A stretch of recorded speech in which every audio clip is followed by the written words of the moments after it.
لقد كان في قصصهم عبرة لأولي الألباب.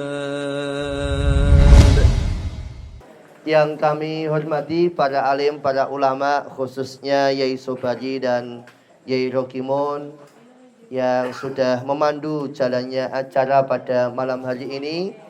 Yang kami hormati para sesepuh, para bini sepuh, para pejabat tokoh masyarakat, khususnya adalah Bapak Mariono selaku Camat Banyumanik, Bapak Haji Sunarso selaku pemangku Ketua RT di wilayah RT 07, serta yang kami hormati Bapak Ibu, para hadirin jamaah rahimakumullah.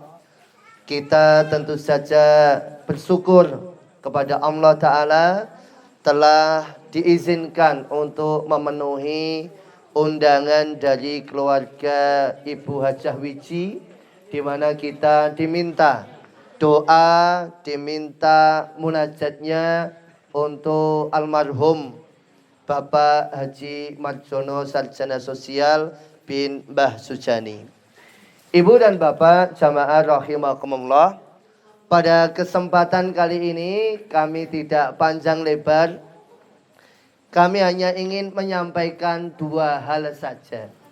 Pertama adalah kami mengajak kepada kami pribadi dan kepada para hadirin untuk selalu menikmati hidup ini dengan penuh rasa syukur. Menikmati hidup ini dengan gembira, dengan senang, dengan senyum. Kenapa? Karena Allah Ta'ala sudah memberikan banyak peluang kebaikan pada kita semuanya. Kita nih hari ini Ibu Bapak jamaah rahimakumullah sudah diberikan izin oleh Allah memenuhi undangan dari keluarga Jawiji. Ini karunia besar. Kenapa?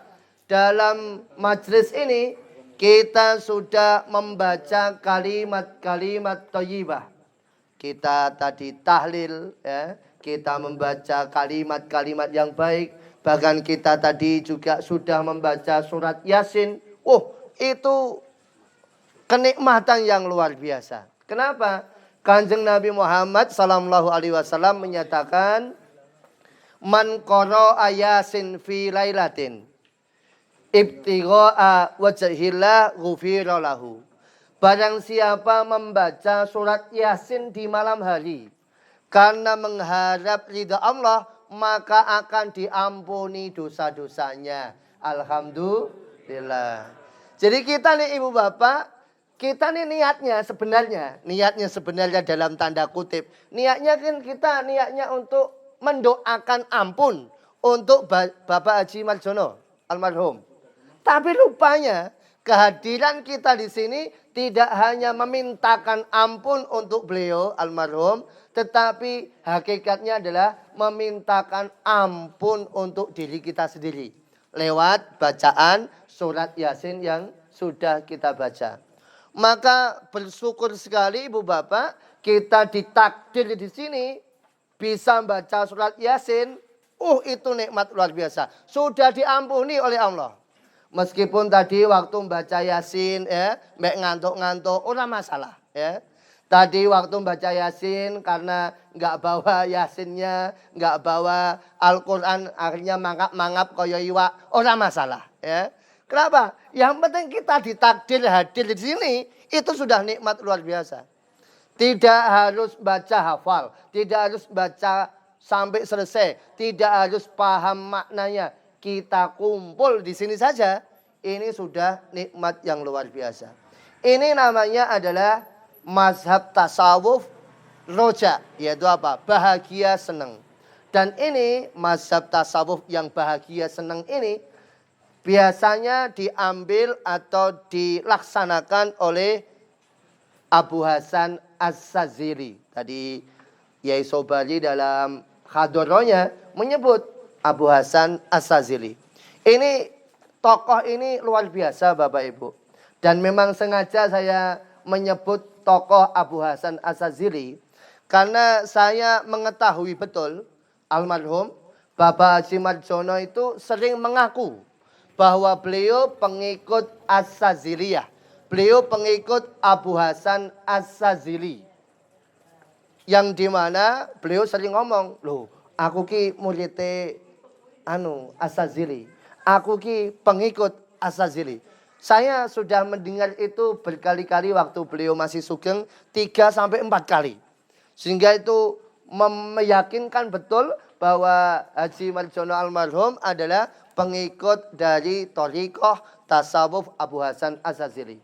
Di mana ibu bapak yang namanya tasawuf Abu Hasan As-Sazili ini adalah tasawuf yang roja, yang bahagia, yang selalu positive thinking. Panjenengan hadir di sini nggak hafal Yasin, nggak bawa Yasinnya, nggak bawa Al-Quran.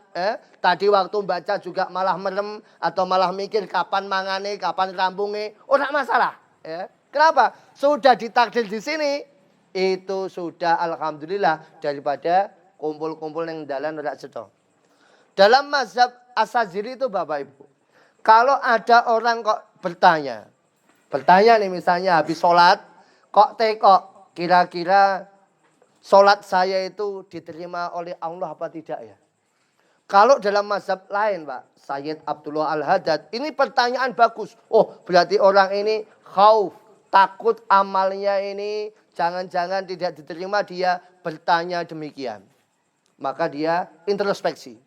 Tapi dalam Abu Hasan As-Sazili, itu kok ada orang tanya, sholatku diterima apa tidak? Itu langsung dimarahi Pak. Kenapa kok dimarahi? Wah sudah sama macam-macam. Kita ini ditakdir bisa sholat. Oh itu udah nikmat. Ya. Kita ini ditakdir oleh Allah bisa sholat. Itu sudah rezeki. Padahal banyak tuh Pak. Ya. Banyak orang di sana itu ngakunya Islam tapi udah sholat. Ya. Banyak orang di sana EQ-nya pinter, titelnya panjang melebihi nama aslinya. Aslinya mau cekak, aslinya cuma satu kata, tapi titelnya done lak karuan. Mereka saja belum tentu sholat, Pak. Jenenge Parno, tapi titelnya SPD, MPD, SPBU, MACT, kabeh titelnya mlebu kabeh, Pak. Tapi mereka enggak sholat. Maka kita nih Pak, ditakdir oleh Allah kok bisa sholat. Itu dah nikmat sekali. Jangan nggak usah ngerewes. Waduh, piye ya mau sholatku kok ora khusuk, ora masalah. Ya. Gimana ya? Tadi kok pas sholat kok aku mikir macam-macam. Ora masalah. Kita ini ditakdir bisa sholat oleh Allah.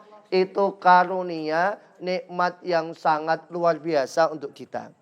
Maka inilah yang namanya tasawufnya Abu Hasan As-Sazili, di mana Bapak Haji Marjono itu mengikutinya. Beliau menyukainya, bahkan beliau mengaku beliau adalah pengikut dari Abu Hasan As-Sazili.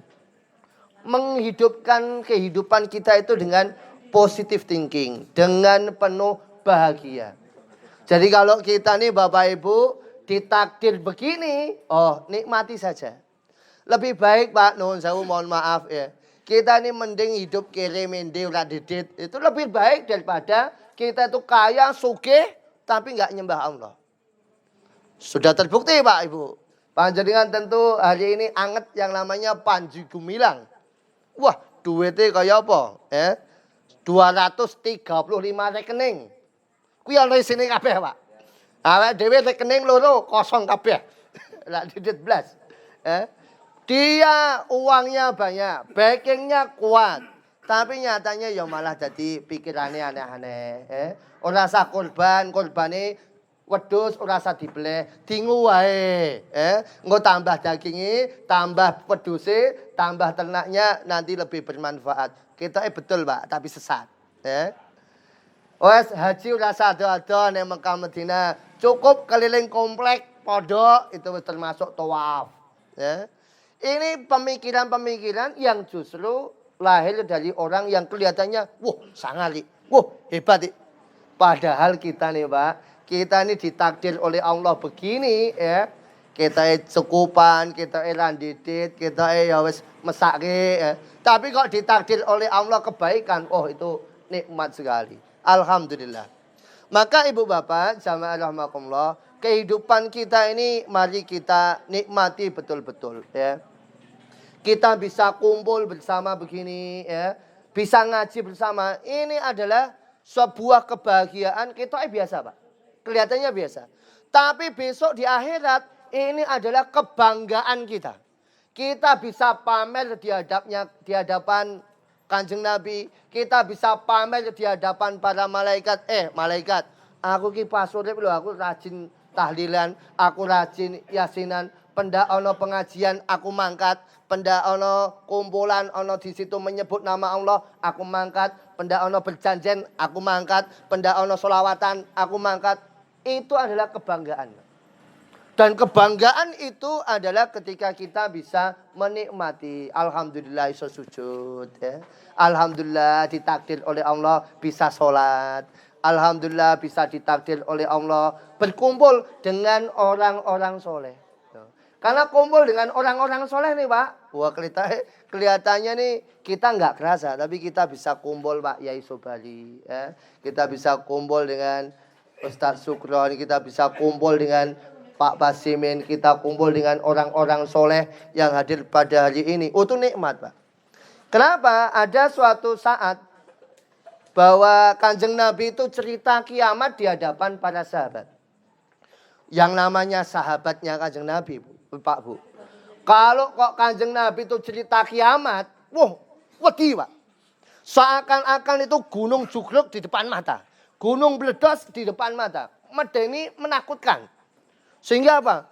Kalau Kanjeng Nabi itu cerita tentang kiamat, semuanya menunduk, takut, wedi. Tidak ada satupun yang berani bicara. Tapi nyatanya ada orang Badui. Orang Badui itu kalau bahasa kita ya orang desa. Orang desa ini tiba-tiba tanya sama Kanjeng Nabi, ya Rasulullah, mata sa'ah. Ya Rasulullah, panjenengan itu cerita tentang kiamat. Begini tandanya, begini akibatnya, begini kejadiannya. Saya mau tanya, mata sa'ah. Lalu kiamat itu kapan? Itu sahabat Pak Bu yang tadi iki dingkluk kabeh dadi ndangak kabeh. Iki wong iki cara genah Wong kene iki wedi mbek kiamat Aja nganti kiamat nek iso iki kiamat ora ono, lagi malah tekok kapan. Kedelmen. Maka Kanjeng Nabi enggak langsung menjawab kapan itu kiamat. Kanjeng Nabi menjawabnya adalah kok wani-wani men tekok kiamat. Lah emang persiapanmu apa? Kowe iki wis siap apa kok tekok kiamat kapan? Maka orang ini juga bloko suto. Ya Rasulullah, saya ini enggak punya amal apa-apa. Ya sholat biasa, sholat 5 waktu wajib. Poso ya poso Ramadan tok. Zakat ya zakat sing wajib tok. Enggak punya amalan-amalan sunnah. Cuma ya Rasulullah, saya itu cinta kepada Allah dan Rasulnya. Saya cinta kepada Allah dan cinta kepada panjenengan ya Rasulullah. Dapat kabar ini Bapak Ibu, maka Rasulullah menyatakan anta ma'a man ahbabta. Kamu akan bersama orang yang kamu cintai. Jadi Pak Bu, kita besok kumpul di akhirat itu dengan siapa? Sudah kelihatan dari dunia ini. Ini mas-mas yang muda-muda nih. Nek cintanya kok sama Ronaldo, sama Messi, ya dinteni wae. Sesuk nek pas nah, akhirnya ya kumpulnya sama mereka, ya sama K-pop, sama mereka, idola-idola mereka. Lah kita Pak Bu, kok cinta sama ustadz, cinta sama kiai. Kalau bahasa orang-orang Nahdien adalah gandul sarwenge kiai. Lah lewatnya apa? Lewat mencintai kiai itu. Lewat mencintai para ulama, mencintai orang-orang soleh. Pokoknya sama kalau orang lain ojo geting ya. Sama orang lain ojo jengkel. Terus pokoknya dinikmati aja. Ya kenapa? Karena itulah yang akan membersamai kita. Makanya kalau ini kita nih orang awam Mbak. Orang awam itu maksudnya kita nih kan nggak mondok ya. Maksudnya ilmu kita ini ilmu dapat dari sekolah, bukan ilmu dari pondok. Maka apa? Ya kita berusaha untuk mencintai ulama siapapun. Sama ulama salafi yang kita cintai. Maksudnya cinta itu kita ambil kebaikannya. Sama ulama Salafi kita cintai. Sama ulama Muhammadiyah ya kita cintai. Sama ulama NU Nahdiyin kita cintai. Sama Habib-habib kita cintai. Bahkan sama ustaz-ustaz sing ora cethok sama kiai-kiai sing ketoke loleng-loleng ora karuan, ki wali apa tenan orang apa betulan apa tidak katanya wali kutub kok kita ora meyakinkan. Nah, itu tetap kita ambil kebaikannya. Kenapa? Bisa jadi merekalah yang akan menyelamatkan kita. Bisa jadi merekalah yang akan kita gondeli besok di hari kiamat. Maka kita ini kalau sudah menyatakan cinta, malaikat akan ngabari, Pak. Misal kita cerita sama teman kita, wah, kowe nek pengajian senenge ngrungokke sapa? Aku nek pengajian senenge ngrungokke Buya Yahya misalnya. Buya Yahya. Pokoknya nek nyetel YouTube, aku nyetelnya Buya Yahya. Itu kedengeran sama temennya, Pak. Kedengeran sama temennya. Maka begitu ana pengajian Buya Yahya, langsung eling. Jadi gue seneng Buya Yahya. Kilo, sesuk Jumat, neng At-Taufik ana Buya Yahya. Mangkat. Ditunjukke, Pak. Kenapa? Sudah tahu bahwa dia cinta, suka mendengarkan Buya Yahya. Begitupun besok di hari kiamat nih, Pak. Nggak usah jauh lah kiamat. Di alam kubur. Di alam kubur itu kan kita ketemu malaikat mungkar nakir itu kan nggak kulino. Ya tumben lah. Baru sekali ketemu malaikat mungkar nakir. Yang namanya nggak kulino. Malaikat mungkar nakir tuh, Pak. Itu suaranya menggelegar seperti bledek. Tingginya gede dhuwur dan dia bawa pukul. Bawa palu. Kalau salah jawab ya langsung diantem ajur gitulah. Lah kita, Pak, jangankan kok ketemu mungkar nakir, ketemu Pak Polisi misalnya, Pak. Ketemu Pak Polisi. Kita ini naik motor, helm komplit, STNK nggawa, SIM duwe. Ketemu Pak Polisi ning dalan zaman biyen waktu belum ada e-tilang ya. Ketemu Pak Polisi ning dalan, tetap deg-degan loh, Pak. Ono Pak Polisi, jojo aku ditilang. Kita, Pak, nggak salah apa-apa. Itu aja bisa deg-degan, bisa takut, bisa khawatir.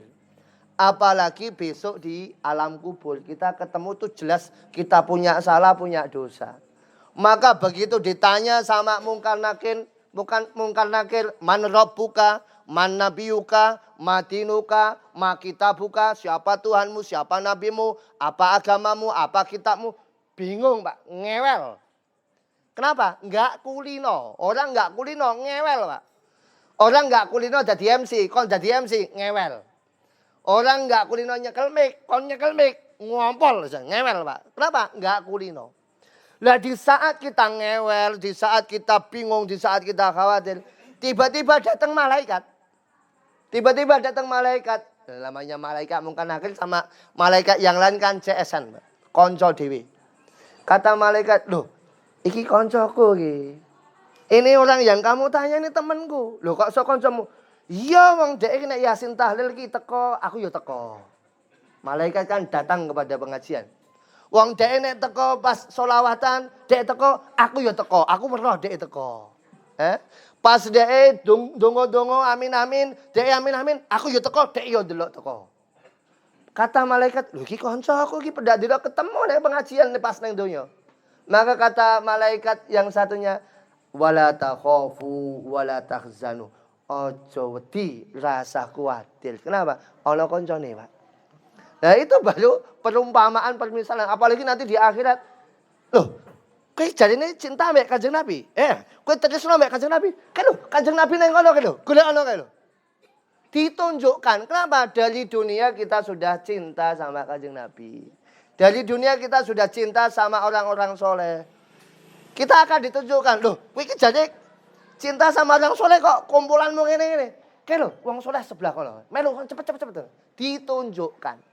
Inilah yang namanya kita betul-betul menikmati kehidupan ini. Kita bisa kumpul kumpul jamaah di Yasin Tahlil, kita kumpul jamaah di masjid, kita kumpul dalam majelis-majelis kebaikan. Ini nikmat yang luar biasa. Dalam mazhab As-Sazili ini adalah sebuah karunia. Wes rasa macam-macam. Kita ditakdir kumpul sama orang baik itu kebaikan. Yang kedua Ibu Bapak, yang terakhir yang kami sampaikan pada kesempatan kali ini, salah satu hal yang patut kita contoh, kita tiru, kita teladani dari Bapak Haji almarhum, Bapak Haji Marjono almarhum adalah menunjukkan kepada kebaikan. Bagaimanapun sedikit banyak jasa beliau, Masjid Nur Hasanah beliau ikut punya andil. Beliau punya ikut rembuk di sana minimal. Beliau punya ide-ide di sana setidaknya. Dan itu adalah sebuah kebaikan. Rasulullah Kanjeng Nabi kita tercinta menyatakan, "Man dala khairun falahu ajri mislu fa'ilih." Barang siapa menunjukkan kepada kebaikan, maka Allah akan memberikan pahala seperti orang yang melakukan. Pak Haji Marjono ini sudah menjadi perintis dari berdirinya Masjid Nur Hasanah. Maka orang yang sholat di sana, orang yang ibadah di sana sedikit banyak, pasti Bapak Haji almarhum akan mendapatkan pahalanya. Dan itu tidak merugikan kita, ya. Itu tidak merugikan kita. Rasa sholat neng rasa sholat neng Nur Hasanah. Lah ngopo? Lah engko pahalane malah kirim neng Pak Haji Marjono. Bukan, ya. Tidak itu. Tapi apa? Pahala kita tuh difotokopi. Pahala kita itu tetap ajek. Kita tidak dirugikan sama sekali. Tapi karena perintis-perintis itu, karena orang-orang pionir-pionir itu adalah orang yang mengawali adanya masjid. Orang yang mengawali berdirinya masjid. Maka beliau tentu punya punya keistimewaan di hadapan Allah untuk mendapatkan pahala yang jariyah. Pahala yang terus menerus karena prakarsanya.